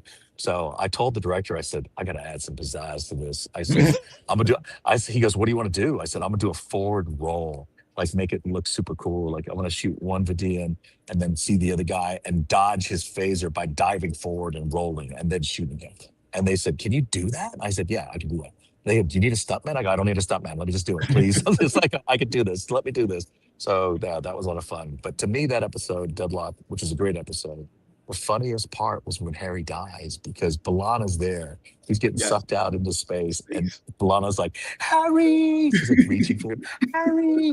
And then all of a sudden she hits her combat. She goes, where's the Janeway? And then you hear Janeway, go ahead, B'Elanna. And then at that point, she goes, Harry's dead. And then if you look at Janeway, it cuts back to her. She thinks for a second. She goes, what about deck 8? Like, she doesn't even care that Harry's died. She goes on to ask about the status of another deck, right? He does. It's like, what? You don't even care about Harry? I thought he was your beloved Harry. But I guess maybe she hadn't had coffee yet. She hadn't had her coffee. She hadn't had coffee yet. Well, that's one theory. The other theory is that Harry was Janeway's boy toy, so she couldn't show any affection towards him or any type of preference. Yeah, isn't that crazy? Yeah. I've heard that fan theory before. Oh my god, that's so amazing. Go for it. It was a mother. It felt like a mother-son relationship between the two characters. It did. And that theory that I hear is a naughty mother-son relationship. Oh gosh, that's thrown out there. You're doing the Brady Bunch all over again. Yeah, I know. Oh my gosh. Great episode though. Yeah, it is. I just have to say this. Ensign Harry Kim is probably one of my favorite characters from Voyager, but like you worked with so many talented actors and actresses between Robert Picardo, Jerry Ryan, Kate Milgrews. So much strong talent, and you were one of the core cast members. But in the beginning, I remember the first 3 seasons, Harry Kim didn't have a lot of great character development episodes. And it seemed like a lot of the other cast members, especially like Robert Picardo, and then once Jerry Ryan came on the show, took a lot of like the writers' attention for reasons. But then when you got like your storylines and your character development episodes, like it was great. Like, what was it like bouncing off like such legendary or soon to be legendary actors and actresses in this historic moment in time with Star Trek? Yeah, for me, it was like constantly going to school every day. I was learning something from all my fellow actors that I'm working with, just watching them, how professional they were. Kate, to be honest, I don't think she ever forgot a line.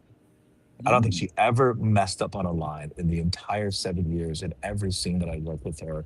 I don't recall her ever And that's so rare when it comes to actors to not go up on a line, to not forget something. It's very, very rare. And so, that, for me, it was a learning experience to be able to work with all these actors. And me being such a newbie, I just felt so privileged to be part of this group and also part of a larger group, which is still a very small fraternity, and that is the fraternity of all the actors that have played Star Trek main characters throughout the years. It's not a very large group, It's increasing with all the new Trek, obviously. But back in the '90s, no, there wasn't that many. Yeah, there was TOS, TNG, DS9, and Voyager. Yeah. We're the fourth series. So it's just such a privilege. And me being a sci-fi fan before even booking the role of Harry Kim, playing the role of Harry Kim was a dream come true. It really was. I still pinch myself. I'm like, I can't even believe that I did it. I did it. So I'm pretty excited. Yeah. So that's no. Go for it. A question real quick. You're probably the second character, your character of Harry Kim, to go through the entire series of Star Trek and fail at love. The first being Geordi LaForge. So Geordi was bad too, right? Geordi, oh my gosh, Geordi was it was like the running joke that Geordi will never find love. And it took until the Picard series for him to actually like, okay, cool, finally they did justice to Geordi's love life, because that was the running joke. Or you could say Geordi's true love was engineering or the warp core or something like that. You could say that's his only love. I mean, there were a couple of holograms along the way, but right. With Harry Kim, the first couple of seasons is I'm homesick, letting Tom Paris drag you into horrible dates with whatever planet you stop by. There was, I think, a couple of your love interests I used loosely, tried to kill you just because. Yeah, there was the one episode where you got space STI. That was oh my gosh, yeah.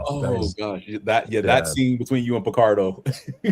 Yes. Oh my gosh, so many funny moments with Harry and his failed. Well, here's the thing. Harry had a girl back home, right? He had a fiance. He had Libby, so he was trying to stay. That's true. Yeah. True to her. But then Tom is such a bad influence on Harry and convinces him he's got to date a Delaney sister, one of the twins. Right. But over time, Harry. I'm sure Harry felt like, okay, Libby's probably already moved on at this point. But to speak to what you were talking earlier, Mark, you're talking about how Harry just didn't get a lot in season one, and it's true. So at the end of season one, before season two began, I had a meeting with one of the writers, with Brandon, and it was sort of a status check, update sort of a time. And I just told him, I said, "Do you have any concerns?" I said, "Yeah, Harry hasn't had a stunt. Harry hasn't kissed the girl. Nothing has happened. It's all of season one."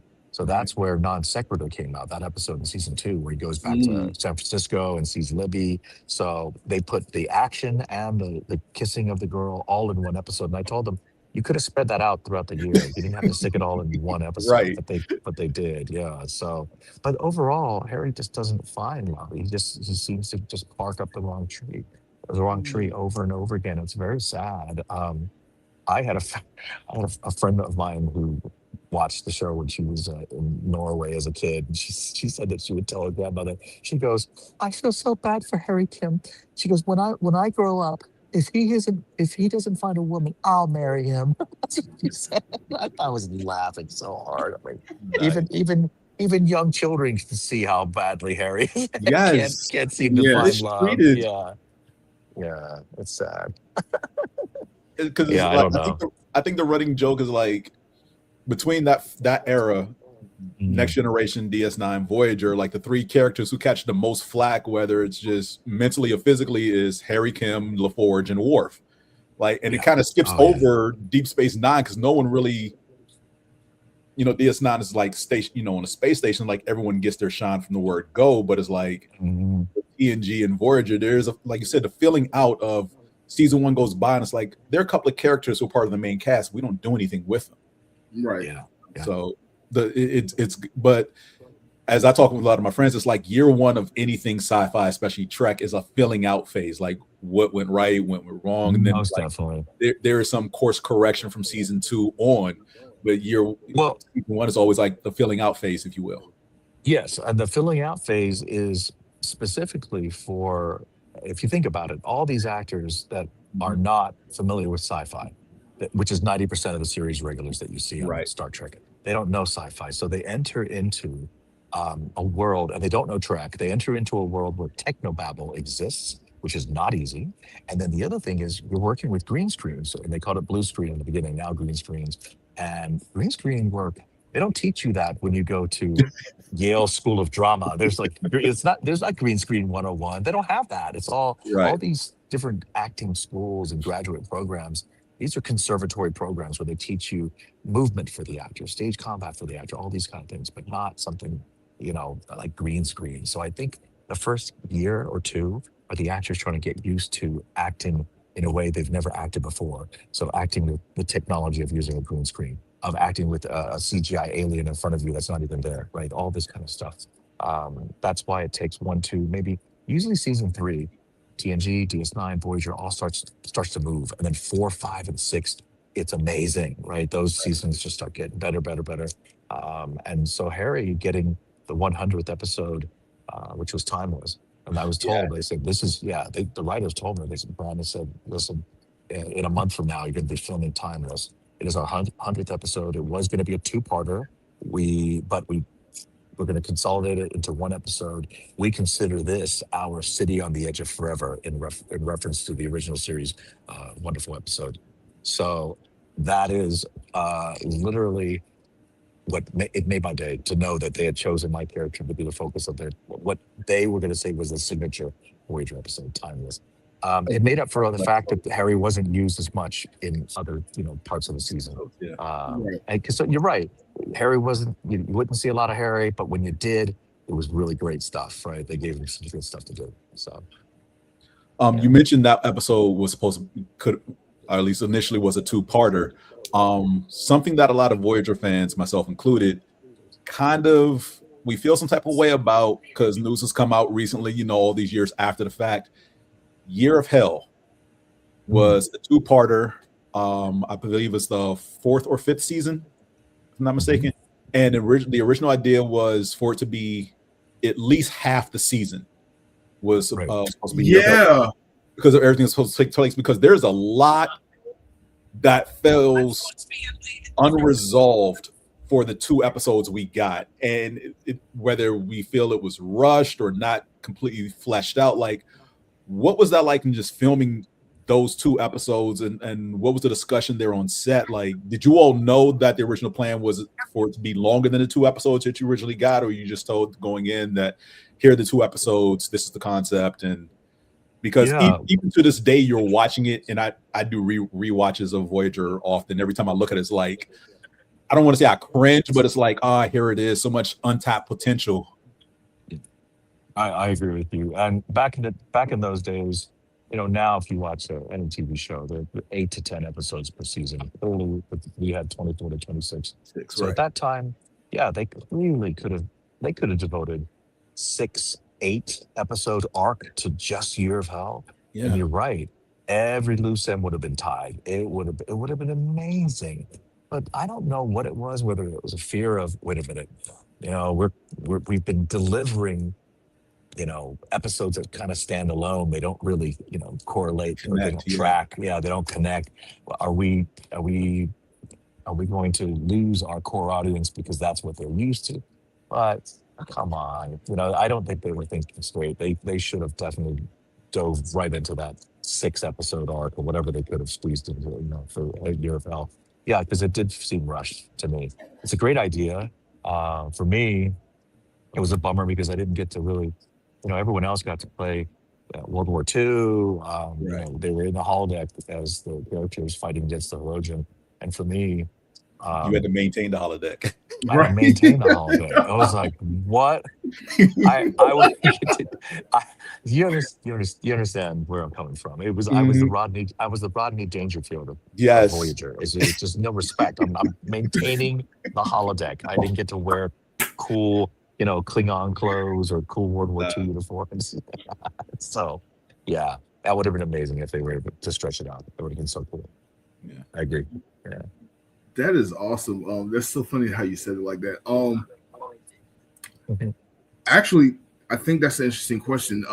You are a Asian American actor, and you often, from what I've seen in some of your roles, have been cast as Korean heritage character or other uh, Asian ethnicities outside of your own national ethnicity. Does it Right. make you feel some kind of way, or let me just ask you like this: how do you feel when you're cast as a Korean American or a Korean actor in a role, or a Chinese actor in a role? I mean, you are Chinese, or Yeah. of any other Asian ethnicity that's not Chinese. Does that is that like a cringe thing? Because I know Hollywood, like you mentioned earlier, there weren't a lot of Asian American actors or Asian actors in Hollywood at the time when you entered. Yeah. You being one of the very few to be successful at it, might I add. Yeah. Is there like any stereotypes or hangups about that, if that makes sense to you? Well, let me just tell you a quick story. I was at Borders Books. Remember Borders Books? You could go in there and just Yeah. you could go on their balcony. You could get a coffee, whatever. So massive. It was a massive, huge bookstore chain in the U.S. So I was at Borders, sitting on the outside, the one close to UCLA, and the table next to me outside was 4 Korean American UCLA students. They're sitting there. They're studying for midterms right there, and they're talking about their midterm and just school stuff. And out of the blue, and I'm just reading a book. I'm at the table right next to them. Out of the blue, one of them goes, "And what is up with that Chinese dude playing Korean on Voyager?" Is what the person says, right? So I'm holding my book, and so as I'm reading my book, I'm like, let me just hide underneath I bring my book even higher, and they all start into this debate over whether that was offensive to the Korean people and all this stuff like that. So I slowly got up and walked away. Is what I did. I felt like if they saw me, they would have started yelling at me. So I think there's some people who take offense to that. Definitely, they feel like it's not right. But unless I have to speak in Korean Mhm. on the show, then it doesn't make any sense. And I would have learned anything in Korean and pronounced it as best I could if I had Korean to say. But yeah, it's just funny how people get that hang up about, you're the wrong Asian to play that. It's like, oh, okay. Mhm. Have people told you that? Like, have anyone told you that before? Yeah, I went in for an audition for a Filipino role. A lot of people mistake me for Filipino, actually. And I went in, did the audition, and the director producer was like, "We love you. You're great. You're perfect for this role. But our money, our backers, the people who are paying for this film, they're Filipino. They would not be cool with a Chinese dude playing a Filipino guy." And I'm like, but I look Filipino to a lot of Filipinos. People coming up speaking Tagalog to me like on the street. I'm like, okay, no, I'm Chinese. They don't believe me. We know you're from the Philippines. Don't lie to us. So I'm like, no, I'm Chinese. So it's pretty funny. But yeah, I've had that happen there, and just multiple. And I feel like this: if it's a role for a Chinese person, if you're Chinese, cool. If you're Japanese, that's fine. If you're Korean, that's fine.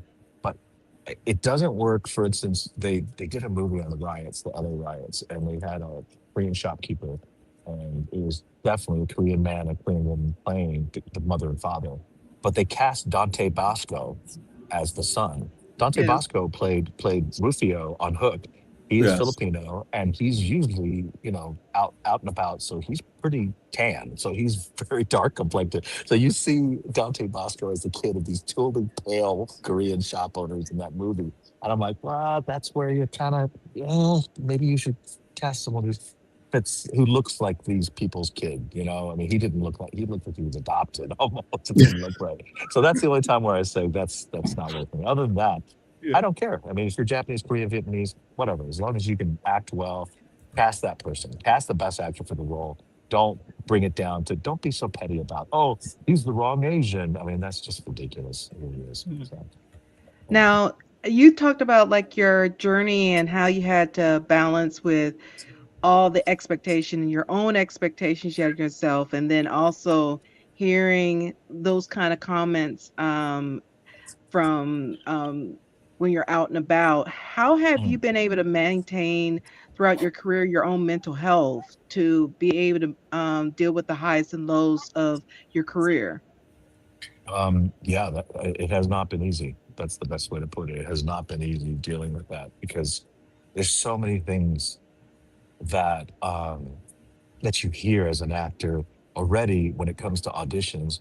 You can, it's crazy. You can do the best audition in the world, but if for some reason you resemble somebody in that director's past, like somebody that bullied him in high school, you're not going to get the role. It's so subjective like that. So I mean, having to deal with all the rejection, having to hear different comments left and right, um, you really have to find something that will sort of dissipate the anxiety, the stress, the mind games, and find something that takes you to that Zen state, because you can really fall far into a deep hole if you're unable to balance yourself out. That's what it is. You're trying to find balance, in everything that you do, and every interaction that we have in public with somebody else. A lot of times, the things that go wrong or go sideways are because somebody had a bad day in terms of somebody died, a pet died, but we don't know that when we come across somebody who's acting like a Karen, as all everyone says, right? When that happens, and then oftentimes, like I said, for me, when I've had to deal with the rejection and different comments, I just try to find something that gets me out of it entirely. Whether it's music, music is a wonderful thing to have in your life because something about the frequency and just the tones and the beats. I think all human beings are supposed to be exposed to music and nature. Those are the two things that you have to always be around, I feel, to sort of balance yourself out. So a lot of times, take a hike, just go to the ocean, right? I love just to just go just get into the ocean right there at the shore and just float for as long as I can, just to feel, just get in rhythm with nature. And that is the one balancing thing that you can have is take a hike, go to the ocean, just go outside, take your shoes off, walk in the grass, and balance your energy. Because yeah, every day that we go through as human beings, there's always something that happens in public, whether you're in traffic, and everyone knows road rage, invented in America. It's all about just people not handling their stress and anxiety. So the best way for me has always been to just find some way to just check out for a little bit and just balance myself. Very That's nice. awesome. That is awesome. Yeah. And our one last question as we Yes. get towards the end. Yes. How did you feel to be voted one of People Magazine's 50 most beautiful people in the world in 1997? I was shocked, to be honest. I was flattered when I heard about it. I just fired my fifth publicist, right? And then, like 2 weeks after I fired that publicist, I heard about it. So when they called me, I said, "Oh, did my publicist submit this for me? I submit for this?" And People Magazine people said, "No, actually, you were on stage at a convention in Denver, Colorado, and I remember this very clearly. Armin Shimmerman, who played Quark on DS9, was sitting off stage. I didn't know, but he watched. He was listening to my entire panel, my Q&A, and it was one of those magical Q&As where everything went right, even the wrong things also flipped over in the right way. And after I walked off stage, I saw Armin. I go, "Armin, hey!" And he goes, "Garrett, I never really watch or hang out, but I got here early for the start of your panel. I've been listening back here." And he said, "What a great job you did. How am I going to follow that, kid? How am I going to follow that?" When he said that, I was like, "Wow, that's so flattering." And also, someone in that audience saw that panel, that Q&A, and they had a connection to People Magazine. So that's how I got in. And at that point, and for many years, the only two people from Star Trek in that issue were Sir Patrick Stewart and myself, just us two. No one else from the Star Trek world ever made that list. But the year that I did it, 1997, if you flip the page over, it's Jerry O'Connell's wife, who plays on Strange New Worlds, Rebecca Romaine. Rebecca Yep. Romaine is on the other side of my. So it's me, and then she's the next one of the 15 most beautiful. on the next page. So we share one page, but not on the same side. If that makes sense. So, Yes. but then she got in for whatever she was doing back then, and not for Trek. So it was a coup. But then the makeup artists, all the guys in the makeup department were making fun of me. So the next year, 1998, they'd say, "Hey, sorry, Garrett, you didn't make the 50 most beautiful. You're number 68 this year, so hopefully you'll make it back to 50 most beautiful next year." And each year they went by, they started giving me more crap about it. Like, you're 100, you're you're 158 right now. Or you're like 200. Season 7, like we hate to tell you this, you dropped to 1,492 this year, Wow. most beautiful. But eventually, if you work hard, you might make it back to 50 most beautiful. Oh my God. So That is crazy. I do have one final question for you before we Yes. go. And again, thank you for coming on. I Of appreciate it course. so much. And my apologies, for the mix-up. Go ahead. Well, no, you're fine. You're fine. Okay. Like sometimes, like you said, the wrong things flip out and turn right, and that's what this episode ended up being. Yes. So this was perfect. Perfect. But you mentioned that the cast of Star Trek is a very niche group of people.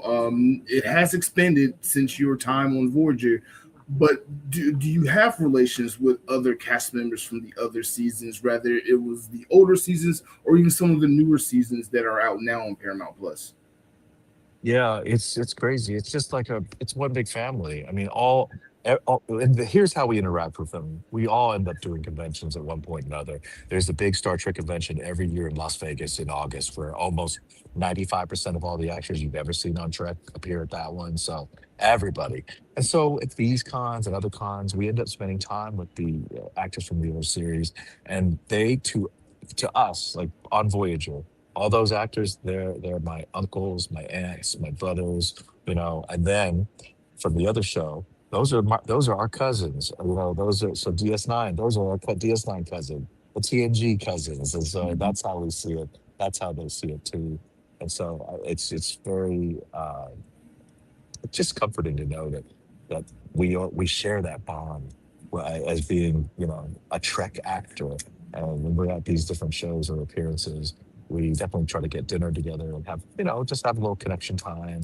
And it's been wonderful. And also with my Delta Flyers podcast, now that we're reviewing Deep Space Nine episodes, now seeing and understanding the work that Nana Visitor put into it, that Avery Brooks put into it, that Sirach Lofton was an amazing child actor, basically, in all our opinions. He did such a good job. And these are things that we didn't really know about. We were already friends. Every time I saw Sirach, I'd say, "Hey, what's up?" I'd give him a hug. But now it's even more, there's more, I don't know how to say it. There's more passion, or there's more purpose, because now I know his work. And now I see him in a different light, in a light that I'm proud of. It's almost like, oh my God, my cousins did that role. They did it so well. I didn't even know that he did that. So it's a pride thing, and I'm happy and proud for my cousins from Deep Space Nine on the work they did. How's that? That's perfect. Oh my God. I'm going to the Star Trek convention, and I got to see this in action for myself. You do. It's always in August. Yeah, you got to come out in August into Las Vegas. But Dragon Con, I'm sorry, Dragon Con. That's the only reason why I can never do things between August and September. It's Dragon Con. It takes so much time and money to just do that. But oh my God, this was amazing. This is my favorite episode ever right now. Thank you so much for coming on. You're welcome. Cannot wait to see you again at Dragon Con. I will definitely try to check out some of the Trek panels among all the other things I'll be doing that weekend. It would be so awesome if we can just run into you again. That would be great. Before you go, check out the pageant. Check out the pageant if you can. Yes, I'm going to put that on my list. Great. Where can people find you on the internet if they want to find out more about you and your career and just what you currently are doing with your digital content creation? No problem. I have so the first person to adopt social media was Jerry Ryan. So she was Jerry L. Ryan on Twitter and everything else. So I said, I'll do my middle initial too. So I'm at Garrett, Garrett. So 2 R's and 2 T's, and middle initial R for Richard, and then Wang. So at Garrett R Wang. The Wang is pronounced Wang, even though it's spelled Wang, it's pronounced Wang. And so that's my X account, the Twitter account. Facebook, Instagram is all Garrett. Looks like he's frozen for a bit. But again, thank you, Garrett, for coming on. I just heard my editor do a table flip because we have been arguing over the pronunciation of his last name. And even though I found evidence of how it's pronounced, he still swears it's Wang. There's an A there. So thank you Wang. for proving him wrong. So funny. That is So hilarious. funny. He's in the other room just like Understanding lamenting right now. dialects, yes. I love it. But thank you so Perfect. much for coming on. Dana, James, guys. where can people find you guys? For myself, of course, Moana Nui podcast. For our network, you can find us on all social media platforms. As far as myself, you can find me under Danica Vince to see my photography and everything else I do. And you can find me on all social media platforms under Danica Vince. James. Yeah, you can find me at Miles Simmons. Tag is right there on IG and Threads primarily. That's where all my social media shenanigans go down. You also find me on the Moana Nui podcast. We just did the sports series last week. We're going to be doing a What You Watching and a This Theory episode before the month is out. And then we'll be on break for Dragon Con. So Yes. Perfect. Unlike you, I will not be on break. Well, on break for Dragon Con. My next show will be August 28th. That will be our Dragon Con pre-show. Definitely planning a lot of fun things for that one. Might even have a few surprise guests, depending on how it goes. And then obviously the week of Dragon Con. If you haven't, please subscribe to both our channels, Moana Nui Podcast, Blerdography, so you don't miss out on any of Dragon Con 2026 coverage, because it is the 40th anniversary, and this is the con that we all love the most. So we're all planning to do so much stuff, but you have to wait till August 28th to find out what we'll be doing. But until then, I am Mark from Blerdography. This has been a star-studded episode of Blerdkast. You can find me everywhere on the internet at Blerdography, and don't forget, you can become a channel member for as low as $2 a month to help support the channel, get exclusive content. I'm uploading some interesting, fun videos tonight, so please don't forget to do that. And until then, I'll see you when I see you. And Garrett, do you have any final words to say before we sign off? No, just everyone have a wonderful day and live long and prosper. Thank you, everyone. All right. Thank you again, Garrett, for joining us. And we look forward to seeing you at Dragon Con.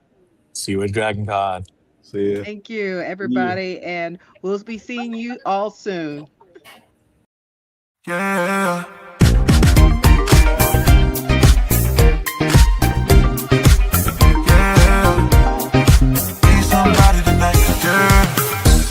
How you move it, how you wind it up. We can jump into it, we can line it up. We can stay slow with you, me. We can stay slow with you, me. Yeah. Be somebody tonight, doing that dance, digging that dance. I know. Be somebody tonight, be somebody tonight. Pull up on me. We've got so much to see. Maybe I can show you now. Take your time with the talk down.